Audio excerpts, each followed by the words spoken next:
ഏറ്റു പ്രാർത്ഥിക്കുക. അമ്മേ പരിശുദ്ധ അമ്മേ, അമ്മേ പരിശുദ്ധ അമ്മേ, ദേവമാതാവേ, ദൈവമാതാവേ, അന്ന് അങ്ങ് കൃപാസനത്തിൽ പ്രത്യക്ഷപ്പെട്ട് വരാൻ പോകുന്ന മഹാദുരന്തത്തിൽ നിന്ന് രക്ഷപ്പെടാനും എല്ലാവർക്കും വേണ്ടി പ്രാർത്ഥിക്കുവാനും ആവശ്യപ്പെട്ടിട്ട് കൃപാസനത്തിലൂടെ ഞങ്ങൾക്കും ഈ ദേശത്തിനും അമ്മ മാസം തേടി തന്ന എല്ലാ അനുഗ്രഹങ്ങൾക്കും ഞങ്ങൾ നന്ദി പറയുന്നു. അമ്മേ പരിശുദ്ധ അമ്മേ, ജപമാല മാതാവേ, സകല കൃപാസനം പ്രാർത്ഥനയോടും ചേർത്ത് ഞങ്ങളിപ്പോൾ പ്രാർത്ഥിക്കുന്ന ഈ കുടുംബത്തിന്റെ പ്രത്യേക നിയോഗം ഇവിടെ നിയോഗം പറയുന്ന മക്കളെ, നമുക്ക് ദൈവം തന്ന ഒരു ദാനമാണ്.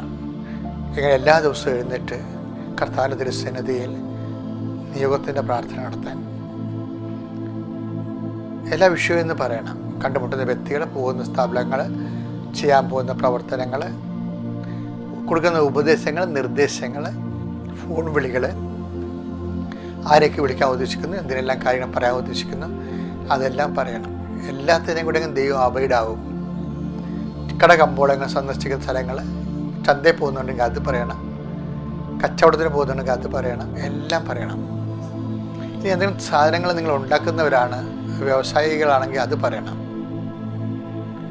പിന്നെ റെക്കോർഡ് കാണിക്കേണ്ട ദിവസമുണ്ട്, അതുപോലെ തന്നെ റിപ്പോർട്ട് കൊടുക്കേണ്ട സമയമുണ്ട്, ഫീൽഡ് വർക്കിൻ്റെ സമയമുണ്ട്, അതെല്ലാം പറയണം. വിസ ഇൻ്റർവ്യൂ പോകുന്നവരുണ്ട്, പാസ്പോർട്ട് വാങ്ങാൻ പോകുന്നവരുണ്ട്, പുതുക്കാൻ പോകുന്നവരുണ്ട്, അതുപോലെ തന്നെ ദേവാലയത്തിൽ വ്യത്യസ്തങ്ങളായ ശുശ്രൂഷകൾക്ക് പോകുന്നവരുണ്ട്, അതെല്ലാം ഇന്ന് പറയണം. ആരോഗ്യപ്രശ്നമുള്ളവരുണ്ടെങ്കിൽ അതാ പറയണം. മക്കളില്ലാത്തത് പറയണം, വിവാഹത്വം വരാത്തത് പറയണം, വസ്തു സംബന്ധമായ തടസ്സങ്ങൾ പറയണം, തർക്കങ്ങൾ പറയണം. ഏറ്റു പ്രാർത്ഥിക്കുക. അമ്മയുടെ പ്രത്യക്ഷീകരണത്തിന്റെ ഈ ദ്വാദശ വേളയിൽ ഞങ്ങൾക്ക് സാധിച്ചു തരുവാൻ വിശ്വാസ പ്രമാണം. സർവശക്തനായ പിതാവും ആകാശത്തിന്റെയും ഭൂമിയുടെയും സൃഷ്ടാവുമായ ദൈവത്തിൽ ഞാൻ വിശ്വസിക്കുന്നു. അവിടുത്തെ ഏകപുത്രനും ഞങ്ങളുടെ കർത്താവുമായ ഈശോ മിശിഹായിലും ഞാൻ വിശ്വസിക്കുന്നു. ഈ പുത്രൻ പരിശുദ്ധാത്മാവിനാൽ ഗർഭസ്ഥനായി കന്യകാമറിയത്തിൽ നിന്ന് പിറന്ന് പൊന്തിയോസ് പീലാത്തോസിന്റെ കാലത്ത് പീഡകൾ സഹിച്ച് കുരിശിൽ തറയ്ക്കപ്പെട്ട് മരിച്ച് അടക്കപ്പെട്ട് പാതാളങ്ങളിൽ ഇറങ്ങി മരിച്ചവരുടെ ഇടയിൽ നിന്ന് മൂന്നാം നാൾ ഉയർത്ത് സ്വർഗത്തിലേക്ക് എഴുന്നള്ളി സർവശക്തിയുള്ള പിതാവായ ദൈവത്തിന്റെ വലതുഭാഗത്തിരിക്കുന്നു. അവിടെ നിന്ന് ജീവിക്കുന്നവരെയും മരിച്ചവരെയും വിധിക്കുവാൻ വരുമെന്നും ഞാൻ വിശ്വസിക്കുന്നു. പരിശുദ്ധാത്മാവിലും ഞാൻ വിശ്വസിക്കുന്നു. വിശുദ്ധ കത്തോലിക്കാ സഭയിലും പുണ്യവാന്മാരുടെ ഐക്യത്തിലും പാപങ്ങളുടെ മോചനത്തിലും ശരീരത്തിന്റെ ഉയർപ്പിലും നിത്യമായ ജീവിതത്തിലും ഞാൻ വിശ്വസിക്കുന്നു. ആമേൻ. സ്വർഗ്ഗസ്ഥനായ ഞങ്ങളുടെ പിതാവേ, അങ്ങയുടെ നാമം പൂജിതമാകണമേ. അങ്ങയുടെ രാജ്യം വരണമേ. അങ്ങയുടെ തിരുമനസ് സ്വർഗത്തിലെ പോലെ ഭൂമിയിലും ആകണമേ. അന്നു വേണ്ടുന്ന ആഹാരം ഇന്ന് ഞങ്ങൾക്ക് തരണമേ. ഞങ്ങളോട് തെറ്റ് ചെയ്യുന്നവരോട് ഞങ്ങൾ ക്ഷമിക്കുന്നത് പോലെ ഞങ്ങളുടെ തെറ്റുകൾ ഞങ്ങളോടും ക്ഷമിക്കണമേ. ഞങ്ങളെ പ്രലോഭനത്തിൽ ഉൾപ്പെടുത്തരുതേ, തിന്മയിൽ ഞങ്ങൾ രക്ഷിക്കണമേ. ആമേൻ. നന്മ നിറഞ്ഞ മറിയമേ, സ്വസ്തി. കർത്താവ് അങ്ങയുടെ കൂടെ സ്ത്രീകളിൽ അങ്ങ് അനുഗ്രഹിക്കപ്പെട്ടവളാകുന്നു. അങ്ങയുടെ ഉദരത്തിൻ ഫലമായി ഈശോ അനുഗ്രഹിക്കപ്പെട്ടവനാകുന്നു. പരിശുദ്ധ മറിയമേ, തമ്പുരാന്റെ അമ്മേ, പാപികളായ ഞങ്ങൾക്ക് വേണ്ടി ഇപ്പോഴും ഞങ്ങളുടെ മരണസമയത്തും തമ്പുരാനോട് അപേക്ഷിക്കണമേ. ആമേൻ. എൻ്റെ പ്രിയപ്പെട്ടവർ, നമ്മൾ ഈ പറഞ്ഞ വിഷയങ്ങളെല്ലാം ഇപ്പോൾ പ്രാർത്ഥനയാക്കുകയാണ്. കർത്താവെ, നിന്റെ വിശുദ്ധ പൗരോഹിത്യത്തെ നീ മഹത്വപ്പെടുത്തണം. കർത്താവെ, സഭയിലുള്ള സാന്നിധ്യം നീ പ്രകടമാക്കണം. അമ്മേ, കൃപാസ്ഥാനത്താരെ ജീവനോടെ പ്രത്യക്ഷപ്പെട്ട് സഭഘടികാരം നെഞ്ചിൽ ചേർത്ത് ദുരന്തമുണ്ടാകുമ്പോൾ പ്രാർത്ഥിക്കണമെന്ന് പറഞ്ഞ അമ്മേ, എല്ലാ ദുരിതങ്ങൾക്കും അറുതി വരുത്തുന്ന പ്രാർത്ഥനയാണെന്നുള്ള ആന്തരികമായ ബോധ്യം അരക്കിട്ട് ഉറപ്പിച്ചുകൊണ്ടാണ് കൃപാസ്ഥാനത്താരയിലെ വലിയ പ്രത്യക്ഷീകരണം നടന്നത്.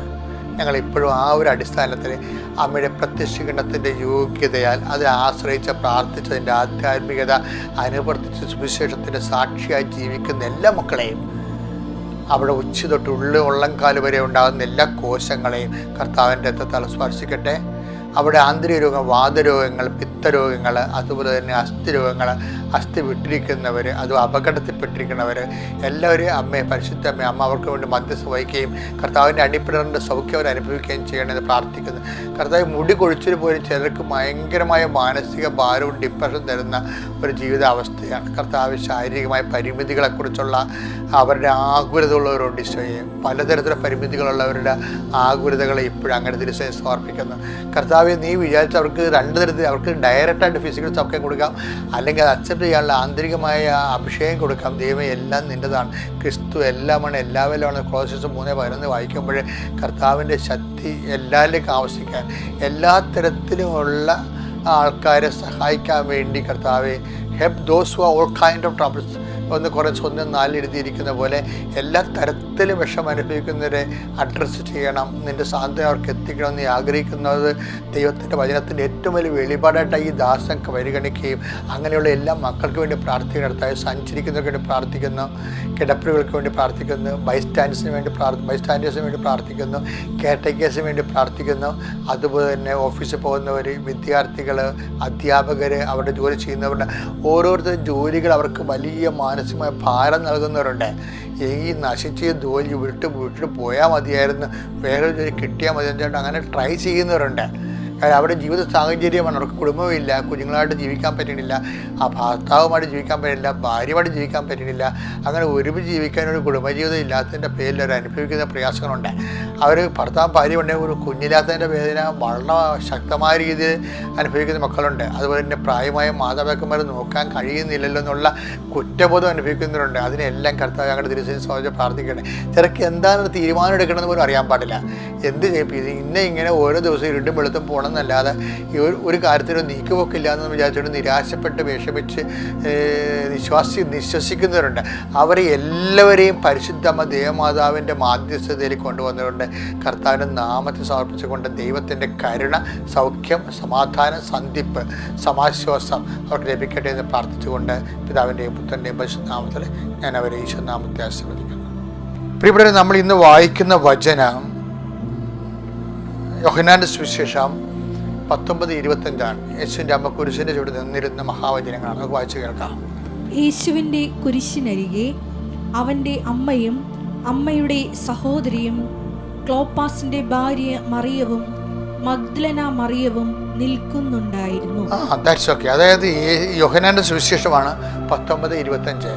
യേശുവിൻ്റെ കുരിശിൻ്റെ അരികെ അവൻ്റെ അമ്മയും അതുപോലെ തന്നെ യോഹന്നാൻ്റെ അമ്മയും ക്ലെയോഫാസിൻ്റെ ഭാര്യയും മഗ്ദലന മറിയവും നിൽക്കുന്നുണ്ടായിരുന്നു എന്നാണ്.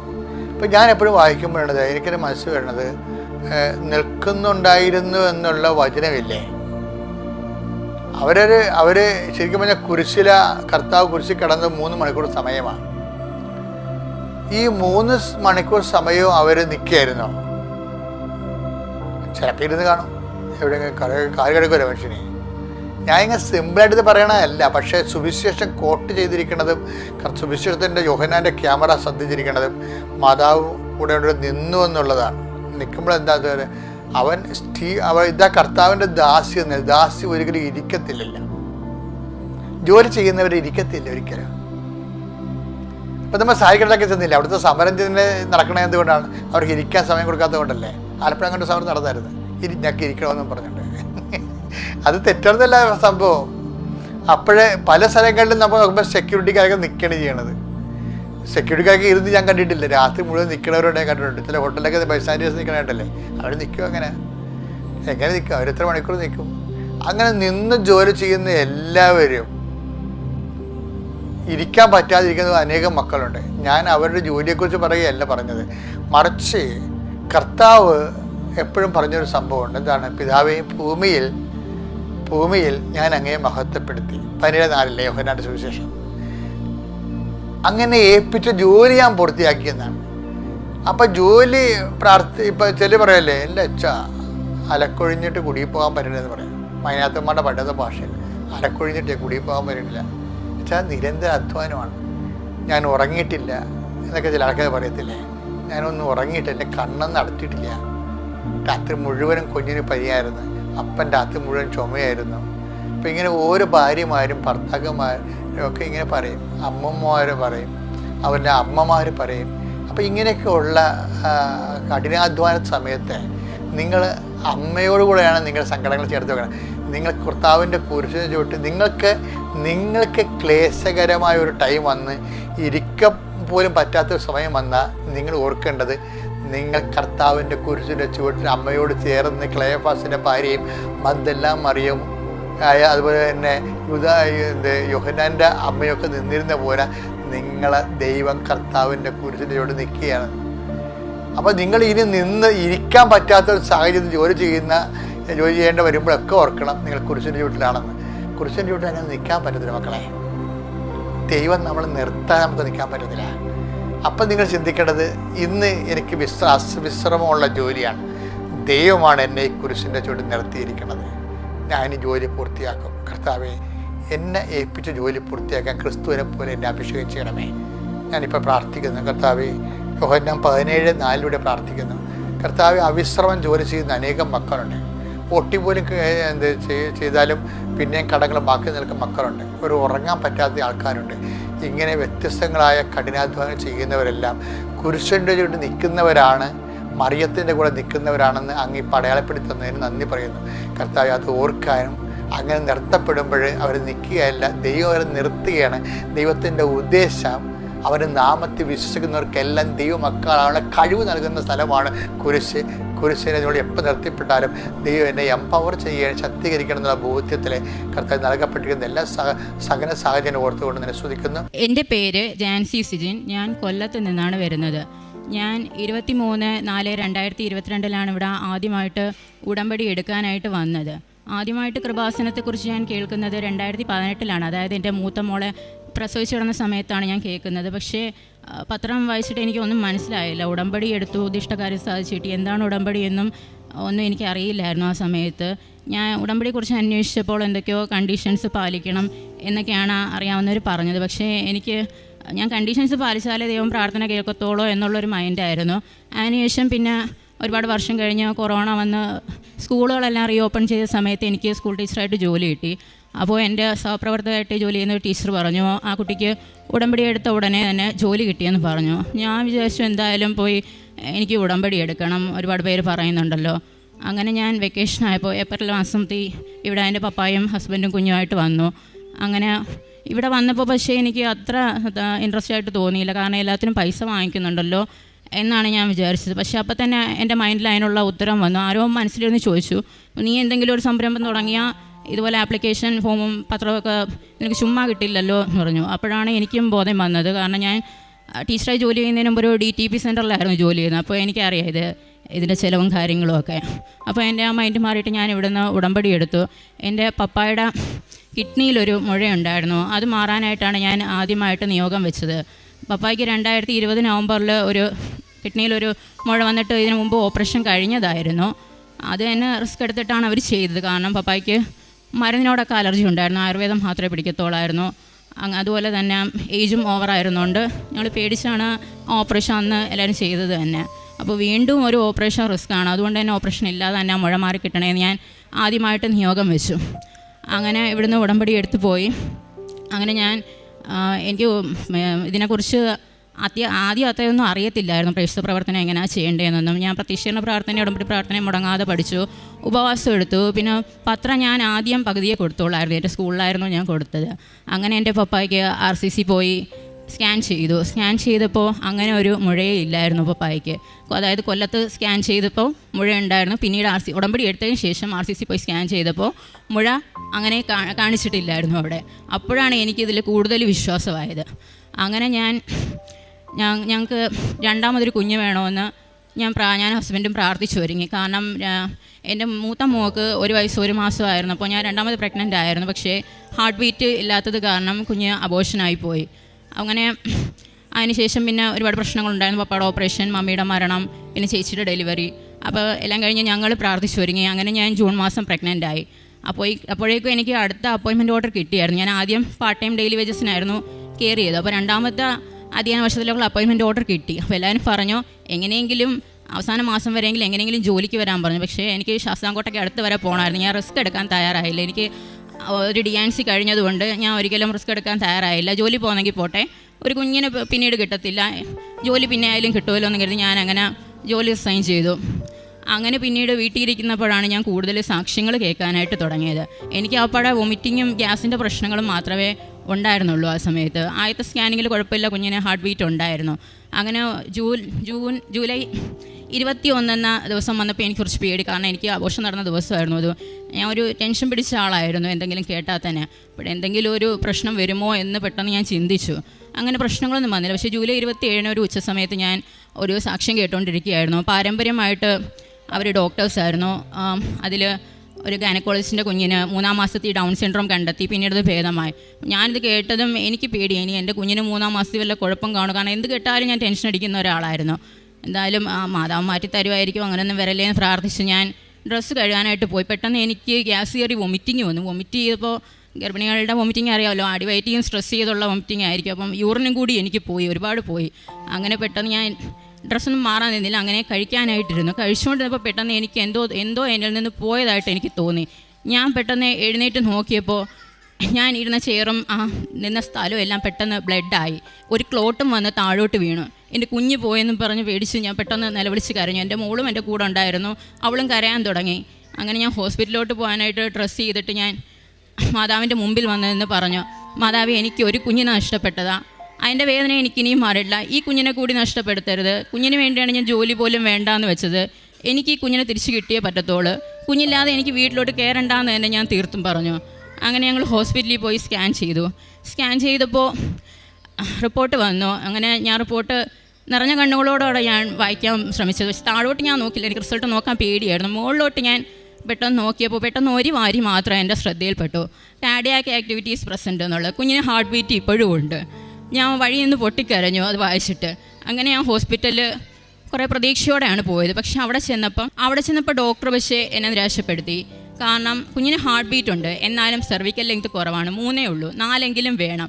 അത് മാത്രമല്ല 2 മാസം കഴിഞ്ഞിട്ടേ ഉള്ളൂ, യൂട്രസ് ഓപ്പൺ ആണ്, അതിൻ്റെ സ്റ്റിച്ച് ഇടാൻ പറ്റത്തില്ല എന്ന് പറഞ്ഞു. ആദ്യം ഞാനൊന്ന് പേടിച്ചെങ്കിലും പിന്നെ ഞാൻ വിചാരിച്ചു, ഇത് ഡോക്ടറല്ലേ പറഞ്ഞത്, എൻ്റെ കർത്താവല്ലല്ലോ പറഞ്ഞത്, തരാനറിയാമെങ്കിൽ കർത്താവിന് സംരക്ഷിക്കാനും അറിയാമല്ലോ.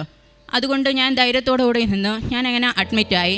ഞാൻ പെട്ടെന്ന് എൻ്റെ ചേച്ചിയെ വിളിച്ചു, കാരണം ചേച്ചിക്കും ഇതുപോലെ ആദ്യത്തെ മാസം 5-ാം മാസം യൂട്രസ് ഓപ്പൺ ആയതാ. ചേച്ചി ഫൈബ്രോയിഡ് ഉണ്ടായിരുന്നു, പക്ഷേ അന്ന് അതെല്ലാം കർത്താവ് മാറ്റി തന്നു. ഇപ്പോഴാ കുഞ്ഞ് ചേച്ചിയുടെ മുമ്പിൽ ഓടിക്കളിക്കുന്നുണ്ട്. ചേച്ചി പറഞ്ഞു, നീ എന്തിനാ വിഷമിക്കുന്നത്, മാതാവിനെ വിളിച്ച് പ്രാർത്ഥിക്കാൻ പറഞ്ഞു, എൻ്റെ കുഞ്ഞ് കണ്ടില്ലേ എപ്പോഴും ഓടിക്കളിക്കുന്നത്, എൻ്റെ കുഞ്ഞിനെയും കിട്ടും.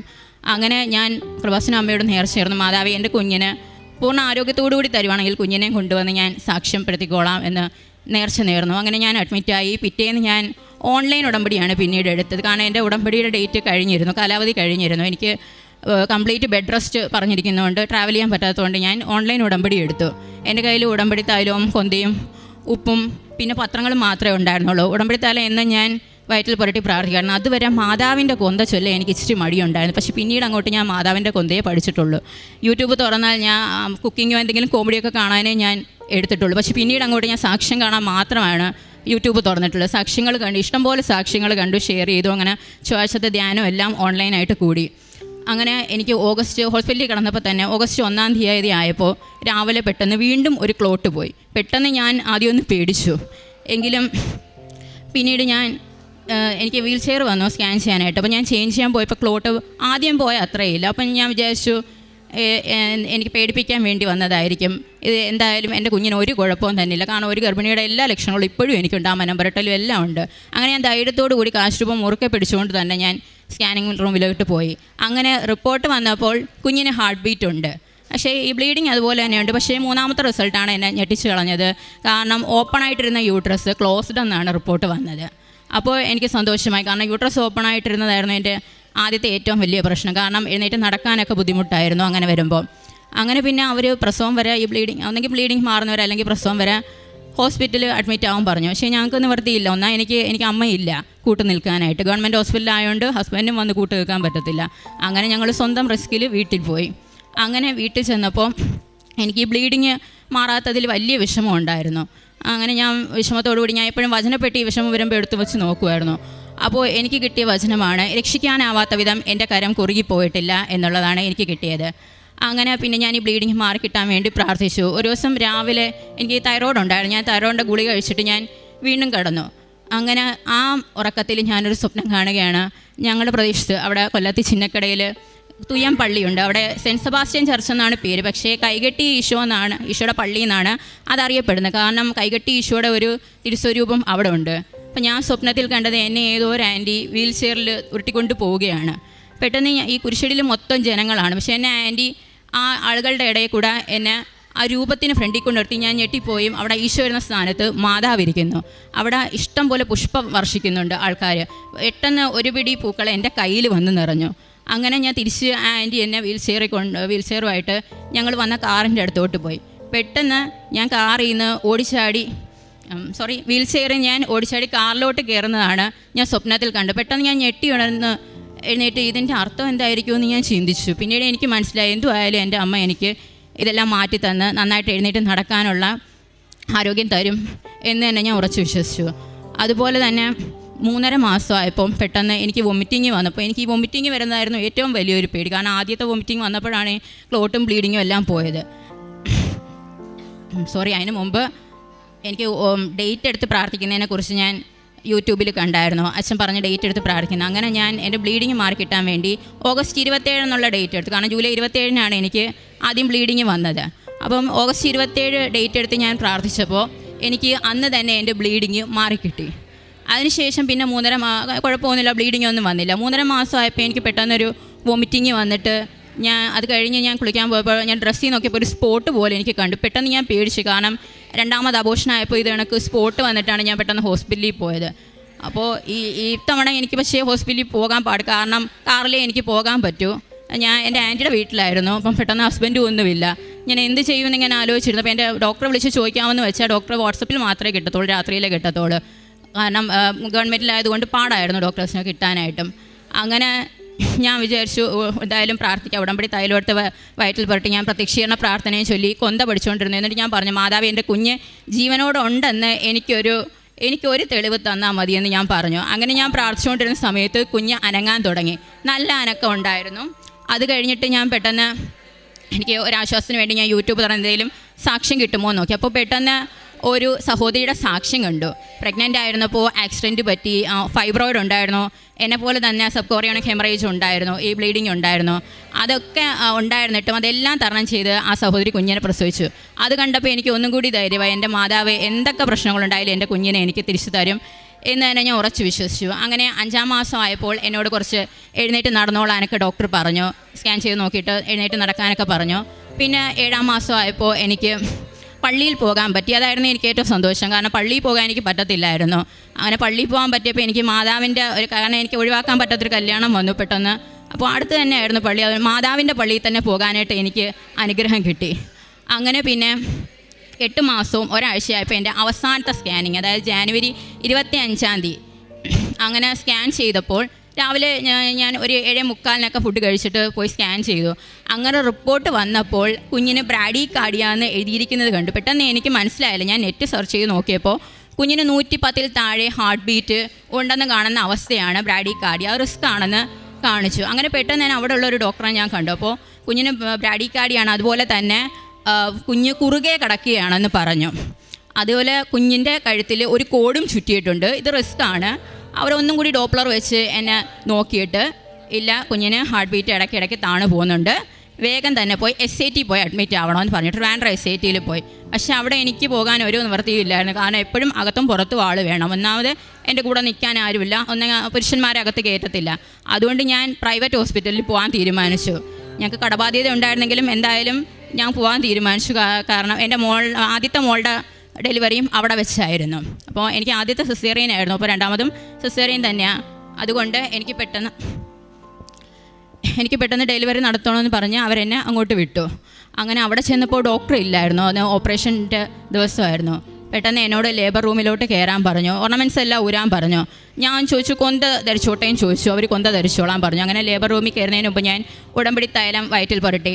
അങ്ങനെ ലേബർ റൂമിൽ കിടന്നുകൊണ്ട് ഞാൻ കാശുരൂപം മുറുക്കെ പിടിച്ച് ഞാൻ പ്രാർത്ഥിച്ചു, മാതാവേ ഞാൻ എന്തെങ്കിലും തെറ്റ് ആരോടെങ്കിലും ചെയ്തു വിട്ടില്ല, അല്ലെങ്കിൽ ഞാൻ ആരോടെങ്കിലും എനിക്ക് ക്ഷമിക്കാനോ എന്തെങ്കിലും ഉണ്ടെങ്കിൽ അവരോടെല്ലാം ഞാൻ ക്ഷമിച്ചിരിക്കുന്നു. അവസാന നിമിഷം എന്നെ കൈവെടിയല്ലേ മാതാവേ, ഇത്രയും പ്രശ്നങ്ങളില്ലാതെ എൻ്റെ മാതാവ് കൊണ്ടെത്തിച്ചു. ഈ അവസാന നിമിഷം എൻ്റെ മാതാവ് എന്തായാലും എന്നെ രക്ഷിക്കും. എനിക്ക് എൻ്റെ കുഞ്ഞിൻ്റെ പോരായ്മ എന്താണോ അത് മാറ്റി കിട്ടണം. അതുപോലെ തന്നെ മാതാവേ, ഇന്ന് എനിക്ക് പ്രസവിക്കേണ്ട, എനിക്ക് കുറച്ചുകൂടി നീട്ടിക്കിട്ടണം എനിക്ക്. കാരണം എനിക്ക് മാസം തികഞ്ഞ് തന്നെ എനിക്ക് പ്രസവിക്കണമെന്ന്, അല്ലെങ്കിൽ ഒരു 8.5 മാസമെങ്കിലും ആയിട്ട് എനിക്ക് പ്രസവിച്ചാൽ മതിയെന്ന് ഞാൻ മാതാവിനോട് തീർത്ത് പറഞ്ഞു. അങ്ങനെ 2 മണി ആയപ്പോൾ കുഞ്ഞിന് അനക്കം വെച്ച് തുടങ്ങി. കാരണം അന്ന് കുഞ്ഞ് 5:30, അതായത് പ്രത്യക്ഷീണ പ്രാർത്ഥന ഞാൻ പഠിച്ചപ്പോൾ മാത്രമാണ് ഒന്ന് അനങ്ങിയത്. പിന്നീട് അനങ്ങിയിട്ടില്ല. 2 മണി തൊട്ട് നല്ല അനക്കം ഉണ്ടായിരുന്നു. അങ്ങനെ ഒരു 6 മണി സമയമായപ്പോൾ ഡോക്ടർ വന്നിട്ട് പറഞ്ഞു, കുഞ്ഞിന് അനക്കം വയ്ക്കുമ്പോൾ മാത്രമേ നല്ല ഹാർട്ട് ബീറ്റ് ഉള്ളൂ, അല്ലാത്തപ്പം 110 കാണിക്കുന്നത്. നമുക്കൊരു ഡീറ്റെയിൽഡ് സ്കാനിങ് നടത്തിയിട്ട് നമുക്ക് ഡെലിവറി നടത്താമെന്ന് പറഞ്ഞു. അങ്ങനെ ഞാൻ ലേബർ റൂമിൽ നിന്ന് ഇറങ്ങി സ്കാനിങ് റൂമിലോട്ട് പോകുന്നതിന് മുമ്പ് ഒരു പ്രാവശ്യം കൂടി ഉടമ്പടി തൈലം വയറ്റിൽ പുരട്ടി. അങ്ങനെ അവിടെ ചെന്നപ്പോൾ എനിക്ക് അത് ഡീറ്റെയിൽഡ് സ്കാനിങ് ആയതുകൊണ്ട് കുഞ്ഞിൻ്റെ എല്ലാ അവയവങ്ങളും അവർ കാണിച്ചു തന്നു. അത് കഴിഞ്ഞ് റിപ്പോർട്ട് വന്നപ്പോൾ എൻ്റെ കുഞ്ഞിന് 110 വരെ 110 താഴെ ഉണ്ടായിരുന്ന ആ റിസൾട്ട് എൻ്റെ സമയത്തിന് മേൽ അധികാരമുള്ള അമ്മ മാതാവ് തിരുത്തി കുറിച്ചു. കാരണം 134 കുഞ്ഞിൻ്റെ ഹാർട്ട് ബീറ്റ്. അതുപോലെ തന്നെ കുറുകെ കിടന്നിരുന്ന കുഞ്ഞ് തല കീഴായി വന്നു. അങ്ങനെ അതുകൊണ്ട് ആ കഴുത്തിൽ ചുറ്റിയിരുന്ന കോടും മാറി കിട്ടി. ആ 3 റിസൾട്ടും രാവിലെ വന്ന ആ 3 റിസൾട്ടും സന്ധ്യയ്ക്ക് എൻ്റെ അമ്മ തിരുത്തി കുറിച്ചു. അങ്ങനെ എൻ്റെ ഡെലിവറി അന്ന് വേണ്ടാന്ന് തീരുമാനിച്ചു. എന്നോട് ഫുഡ് കഴിച്ചോളാൻ പറഞ്ഞു. അങ്ങനെ പിറ്റേന്ന് വന്ന് ഡോക്ടർ വന്നിട്ട് പറഞ്ഞു, നമുക്ക് ജനുവരി 31 നടത്താമെന്ന് പറഞ്ഞു. എന്തോ ആ ഡേറ്റും എനിക്ക് സ്വീകാര്യമായില്ല. ഞാൻ അമ്മ മാതാവിനോട് പറഞ്ഞു, ഒരു 2 ദിവസവും കൂടെ എനിക്ക് നീട്ടിക്കിട്ടണം മാതാവേ എന്ന് പറഞ്ഞു. അങ്ങനെ ഫെബ്രുവരി 2 ഈശോയുടെ സമർപ്പണ തിരുനാളിൻ്റെ അന്ന് എനിക്കൊരു പെൺകുഞ്ഞിനെ നൽകി അനുഗ്രഹിച്ചു. അങ്ങനെ ആ പ്രശ്നങ്ങളൊന്നും ഇല്ലാതെ പോയി. പക്ഷേ പിന്നീട് കുഞ്ഞ് 1 മാസം എത്തുന്നതിന് മുമ്പ് കുഞ്ഞിനെ ഞാൻ പാല് കൊടുത്ത് ഉറക്കിക്കിടത്തിയതാണ്. കുറച്ച് കഴിഞ്ഞപ്പോൾ കുഞ്ഞിൻ്റെ മൂക്കിൽ നിന്ന് പാല് വരുന്നതായിട്ട് കണ്ടു. പെട്ടെന്ന് എനിക്ക് എന്ത് ചെയ്യണമെന്ന് അറിയത്തില്ല. എനിക്ക് അറിയില്ലായിരുന്നു പാല് വന്നാൽ എന്ത് ചെയ്യണമെന്നൊന്നും അറിയത്തില്ല. ഞാൻ കരഞ്ഞ് നിലവിളിച്ചുകൊണ്ട് ഓടി. ഞാൻ അവിടെ ഞങ്ങളുടെ ആ പള്ളിയിൽ അപ്പോഴപ്പോൾ സബ്സ്റ്റാനോസ് മുണ്ടയാളുടെ പ്രദക്ഷിണം വരികയായിരുന്നു. ഞാൻ അതിൻ്റെ ഇടയിൽ കൂടെ കരഞ്ഞ് നിലവിളിച്ച് ഓടി, മാതാവേ, ഞാൻ നേർന്നിരിക്കുന്ന കുഞ്ഞ്, എൻ്റെ കുഞ്ഞിന് ആപത്തും പറ്റരുതേ എന്ന് പറഞ്ഞ് ഞങ്ങൾ ഹോസ്പിറ്റലിൽ പോയി. കുഞ്ഞിന് ട്യൂബിട്ട് മൂക്കി കൂടെ പാല് വലിച്ചെടുത്തു. കുഞ്ഞിന് പിന്നീട് അങ്ങോട്ട് 5 പ്രാവശ്യം വന്നു. എന്ന് ഞാൻ കുഞ്ഞിന് ഉടമ്പടി തൈലം പുരട്ടി പ്രാർത്ഥിക്കുന്നുണ്ടായിരുന്നു, ഇങ്ങനെ വരരുതേ. അപ്പോൾ ഡോക്ടർമാരോട് ഞാൻ അന്വേഷിച്ചപ്പോൾ ചില കുട്ടികൾ അങ്ങനെയാണ് മൂക്കിൽ വലിച്ച് കയറ്റുമെന്ന് പറഞ്ഞു. 5-ാം പ്രാവശ്യം ആയപ്പോൾ ഞാൻ മാതാവിനോട് പ്രാർത്ഥിച്ചു, മാതാവേ, ഇനി കുഞ്ഞിനെ ഇതുപോലെ മൂക്കിൽ വലിച്ച് കയറ്റരുതേ, എനിക്ക് പേടിയാവുന്നു, ഇനി അങ്ങനെ വരരുതേ എന്ന് പ്രാർത്ഥിച്ച് ഞാൻ ലൈറ്റ് ക്യാൻഡിൽ പ്രയർ ഇട്ടു. പിന്നീട് അതിന് ശേഷം കുഞ്ഞിനെ അങ്ങനെ വന്നിട്ടേ ഇല്ല. അമ്മ മാതാവേ എല്ലാ അനുഗ്രഹങ്ങളും തന്ന് എന്നെ അനുഗ്രഹിച്ചു. അങ്ങനെ പിന്നീട് എൻ്റെ 2ാമത്തെ സാക്ഷ്യം എന്ന് പറയുന്നത് എൻ്റെ കൂട്ടുകാരിയുടെ കുഞ്ഞിന് വേണ്ടിയാണ്. എൻ്റെ കൂട്ടുകാരി രഞ്ജു എൻ്റെ കൂടെ കുഞ്ഞിനെ മുതലേ സ്കൂളിൽ പഠിച്ചതാണ്. ആ കുട്ടി ഒരു ഹിന്ദു ആയിരുന്നു. എന്നാലും മാതാവിലും ഈശോയിലും ആ കുട്ടിക്ക് നല്ല വിശ്വാസമായിരുന്നു. ജപമാല ചൊല്ലാനും എല്ലാം അറിയാമായിരുന്നു. എന്നെക്കാളും ക്രിട്ടിക്കലായ അവസ്ഥയായിരുന്നു. ആ കുട്ടിക്കും ഇതുപോലെ ബ്ലീഡിങ് ആയിരുന്നു. ആ കുട്ടിക്ക് ബ്ലീഡിങ് ആയിട്ട് 5-ാം മാസത്തിൽ ബ്ലീഡിങ് ആയിട്ട് എന്നോട് വിളിച്ച് പറഞ്ഞു, ഇതുപോലെ ബ്ലീഡിങ് ആണ്, നീ പ്രാർത്ഥിക്കണമെന്ന് പറഞ്ഞു. ഞാൻ പ്രാർത്ഥിച്ചു. അങ്ങനെ ആ സമയത്ത് ഞാനും പ്രഗ്നൻ്റ് ആയിരുന്നു. അപ്പോൾ ഞാൻ എൻ്റെ വയറ്റിൽ ഉടമ്പടി തൈലം പുരട്ടി, ആ കുട്ടിയുടെ വയറാണെന്ന് കരുതി എൻ്റെ വയറ്റിൽ ഉടമ്പടി തൈലം പുരട്ടി പ്രാവശ്യം, എന്നിട്ട് ലൈറ്റ് ക്യാൻഡിൽ പ്രയർ ഇട്ടു. ആ കുട്ടിയുടെ ബ്ലീഡിങ് മാറി കിട്ടി. കുട്ടി ഡിസ്ചാർജ് ആയിട്ട് പിന്നെ വന്നു. പിന്നെ ആ കുട്ടിക്ക് SAT പറഞ്ഞു വിട്ടു. പിന്നെയും പ്ലാസിൻ്റെ താഴോട്ട്. കാരണം ആ കുട്ടി ജോലി സംബന്ധമായിട്ട് സ്റ്റെപ്പ് കയറി ഇറങ്ങിയ കാരണം വീണ്ടും പ്ലാസിൻ്റെ താഴോട്ട് പോയി. അങ്ങനെ ആ കുട്ടിയെ ട്രിവാൻഡ്രം SAT അവിടെ വെച്ച് 7-ാം മാസം തികയാതെ പ്രസവിച്ചു. 2 ആഴ്ച കഴിഞ്ഞപ്പോൾ എന്നെ വിളിച്ചിട്ട് പറഞ്ഞു, ഈ കുഞ്ഞിന് ഇത് കണക്ക് ശ്വാസം എടുക്കാൻ പാടുണ്ട്, നീ പ്രാർത്ഥിക്കണേന്ന് പറഞ്ഞു. ഞാൻ പറഞ്ഞു, എൻ്റെ കുഞ്ഞിന് ഇത്രയും കോംപ്ലിക്കേഷൻസ് ഉണ്ടായിട്ട് എൻ്റെ കുഞ്ഞിനെ അമ്മ മാതാവ് തന്നെങ്കിൽ നിൻ്റെ കുഞ്ഞിനെ തിരിച്ചു തന്നെ തരും എന്ന് പറഞ്ഞ് ഞാൻ ലൈറ്റ് ക്യാൻഡിൽ പ്രയർ പ്രാർത്ഥിച്ചു. അതുപോലെ തന്നെ കുട്ടിക്ക് പ്രത്യക്ഷീകരണ പ്രാർത്ഥനയും രക്താഭിഷേക പ്രാർത്ഥനയും അതുപോലെ വിശ്വാസ പ്രമാണം എല്ലാം ഞാൻ അയച്ചു കൊടുത്തു.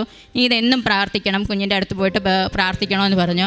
അങ്ങനെ ഒരു ദിവസം വിളിച്ചിട്ട് പറഞ്ഞു, കുഞ്ഞിനെ കാണണമെങ്കിൽ കയറി കാണാണ്ടി, എനിക്ക് കാണാൻ വയ്യ, അപ്പോൾ 1 കിലോ വെയിറ്റേ ഉള്ളൂ, ഓക്സിജൻ ട്യൂബെല്ലാം വെച്ച് കിടത്തിയേക്കുവാണ്. ഞാൻ പറഞ്ഞു, നീ ധൈര്യമായിട്ട് കയറി കാണ്, വിശ്വാസ പ്രമാണം പഠിച്ചുകൊണ്ട് തന്നെ കാണ്, എന്നിട്ട് ഇങ്ങനെ പ്രാർത്ഥിക്കാനും പറഞ്ഞു. അപ്പോൾ ഇഷ്ടാമ്മയമ്മയുടെ നീലം വേലെങ്കിൽ അവളുടെ കുഞ്ഞിനെയും ICUലുള്ള എല്ലാ കുഞ്ഞുങ്ങളെയും പൊതിഞ്ഞ് സംരക്ഷിക്കണമെന്ന് പ്രാർത്ഥിച്ചിട്ട് കയറാൻ പറഞ്ഞു. അങ്ങനെ അവൾ കയറി കണ്ടു. പിറ്റേന്ന് അവൾ വിളിച്ച് പറഞ്ഞു, കുഞ്ഞിന് യാതൊരു കുഴപ്പമില്ല, ഓക്സിജൻ ട്യൂബെല്ലാം മാറ്റി, ഇപ്പോൾ കുഞ്ഞ് സുഖമായിട്ടിരിക്കുന്നു. പിന്നീട് കുറച്ച് കഴിഞ്ഞ് കഴിയാത്ത വിധം കർത്താവിൻ്റെ കരം കുറുകിപ്പോയിട്ടില്ല, കേൾക്കാനാവാത്ത വിധം അവിടുത്തെ കാതുകൾക്ക് മാന്യം ഭവിച്ചിട്ടില്ല. യെശയ്യാ പ്രവാചകൻ്റെ പുസ്തകം 59-ാം അധ്യായം 1-ാം തിരുവചനമാണ്. തൻ്റെ കുഞ്ഞിൻ്റെ ജനനത്തോടനുബന്ധിച്ചിട്ടുള്ള എല്ലാ കാര്യങ്ങളും, രണ്ടാമതൊരു കുഞ്ഞ്, ആ ഇതിനു മുമ്പ് ഒരു അബോർഷൻ വന്ന് പോയതാണ്, അതിനുശേഷമാണ് വീണ്ടും 2ാമത്തെ കുഞ്ഞിനെ കിട്ടുന്നത് ഇവർക്ക്. അപ്പോൾ ആ കുഞ്ഞിനെ കൺസീവ് ആയിരിക്കുമ്പോൾ പിന്നീട് ഈ മകൾ കടന്നു പോകുന്ന ഓരോ അവസ്ഥകൾ അതാണ് നാം കേട്ടത്. അപ്പോൾ ഈ മകൾക്ക് ബലം നൽകിയത് മൊത്തം സാക്ഷ്യങ്ങളായിരുന്നു. അതായത് നാം ഇവിടെ പറയുന്ന അനുഭവ സാക്ഷ്യങ്ങൾ അത് മറ്റുള്ളവർക്ക് കേൾക്കുമ്പോൾ ഇതുപോലെ നമ്മുടെ സാഹചര്യങ്ങളിൽ ഒത്തിരിയേറെ വിഷമിച്ച് വേദനിച്ച് നിൽക്കുന്ന മക്കളുണ്ട്. ആ മക്കൾക്കൊക്കെ ഒരു ബലമാണ് ഇവിടെ പറയുന്ന സാക്ഷ്യങ്ങൾ വീണ്ടും യൂട്യൂബിലൂടെ അവർ കേൾക്കുമ്പോൾ. അതുകൊണ്ടാണ് നാം ഓരോരുത്തരും സാക്ഷ്യം പറയണം. അതായത് രാജാവിൻ്റെ പ്രവർത്തികൾ രഹസ്യമാക്കുന്നത് നല്ലതാണ്, എന്നാൽ ദൈവത്തിൻ്റെ പ്രവർത്തികൾ വിളംബരം ചെയ്യുന്നതാണ് മഹനീയമെന്നാണ് തോബിത്തിൻ്റെ പുസ്തകം 7-ാം അധ്യായത്തിൽ പറയുക. അതുകൊണ്ട് ദൈവം നമുക്ക് നൽകിയ നന്മകൾ, കൃപകൾ അത് നാം വിളിച്ചു പറയണം.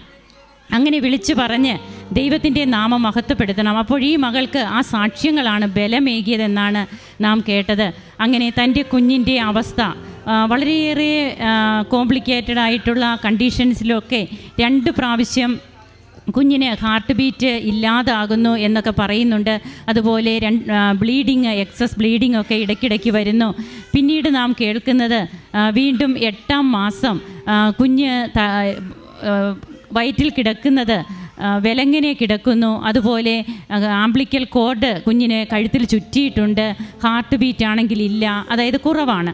അപ്പോൾ ഇങ്ങനെയൊക്കെ ഈ മകൾ കേൾക്കുമ്പോൾ ഒന്നിനൊന്നിന് ഈ മകളുടെ പ്രശ്നങ്ങൾ സങ്കീർണമാകുമ്പോഴും ഉടമ്പടി തൈലം അത് കുരിശു വരച്ച്, വയറ്റിൽ കുരിശു വരച്ച് ഈ മകൾ പ്രാർത്ഥിക്കുന്നു. പരിശുദ്ധ അമ്മയുടെ ജപമാലയൊക്കെ ചെല്ലുവാൻ മടിയായിരുന്നെന്ന് നമ്മോട് പറഞ്ഞു. എന്നാൽ പിന്നീട് ജപമാല താഴെ വെക്കുന്നതായിട്ട് പറയുന്നില്ല. ലേബർ റൂമിലേക്ക് കയറുമ്പോൾ പോലും ജപമാല കഴുത്തിലിട്ടോട്ടെ, കൂടെ കൊണ്ടുപോയിക്കോട്ടെ എന്നൊക്കെയാണ് ചോദിക്കുക.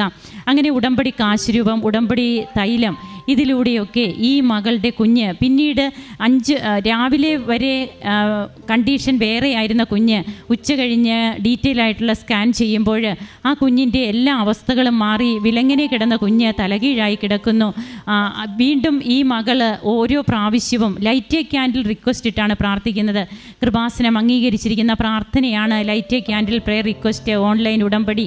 അപ്പോൾ ഓരോ പ്രാവശ്യവും തനിക്ക് ധൈര്യം കിട്ടുന്നത് ലൈറ്റ് എ ക്യാൻഡിൽ പ്രെയർ റിക്വസ്റ്റിലൂടെയാണ് എന്നാണ് ഈ മകൾ പറയുക. അങ്ങനെ പൂർണ്ണ ആരോഗ്യത്തോടെ ഒരു കുഞ്ഞിനെ നൽകി പരിശുദ്ധ അമ്മയുടെ മധ്യസ്ഥതയിലൂടെ ഈശോ ഈ കുടുംബത്തെ അനുഗ്രഹിക്കുന്നു. വീണ്ടും കുഞ്ഞിനുണ്ടായ കോംപ്ലിക്കേഷൻസ്, മൂക്കിലൂടെ പാല് വരുന്നു, അതിനുമൊക്കെ light a candle prayer request തന്നെയാണ് ഈ മകൾ ഇടുക. പിന്നീട് ഒരിക്കലും വന്നിട്ടില്ല എന്ന് പറയുന്നു. തൻ്റെ കൂട്ടുകാരിയുടെ കാര്യം പറഞ്ഞു. അങ്ങനെ രക്ഷിക്കാൻ കഴിയാത്ത വിധം, കരം കുറുകിപ്പോയിട്ടില്ലാത്ത, കേൾക്കാനാവാത്ത വിധം, കാതുകൾക്ക് മാന്യം ഭവിച്ചിട്ടില്ലാത്ത ജീവിക്കുന്ന സത്യദൈവത്തെയാണ് നാം ആരാധിക്കുക. ആ സത്യദൈവത്തിൻ്റെ പുത്രനെയാണ് നാം വിളിച്ചപേക്ഷിക്കുക പരിശുദ്ധ അമ്മയുടെ മധ്യസ്ഥതയിലൂടെ. അങ്ങനെ നമുക്ക് കിട്ടുന്ന അനുഭവ സാക്ഷ്യങ്ങൾ ധൈര്യത്തോടെ വന്ന് പറയുവാൻ, യേശുനാമം മഹത്വപ്പെടുത്തുവാൻ നമ്മെയും യോഗ്യരാക്കണമേ എന്ന് പ്രാർത്ഥിച്ചുകൊണ്ട് ഉടമ്പടി നിബന്ധനകൾ പാലിച്ച് നമുക്ക് മുമ്പോട്ട് പോകാം. കരങ്ങളടിച്ച് നമുക്ക് ഈശോയ്ക്കും അമ്മയ്ക്കും നന്ദി പറയാം. ഈശോയെ നന്ദി, ഈശോയെ സ്തുതി, ഈശോയെ ആരാധന.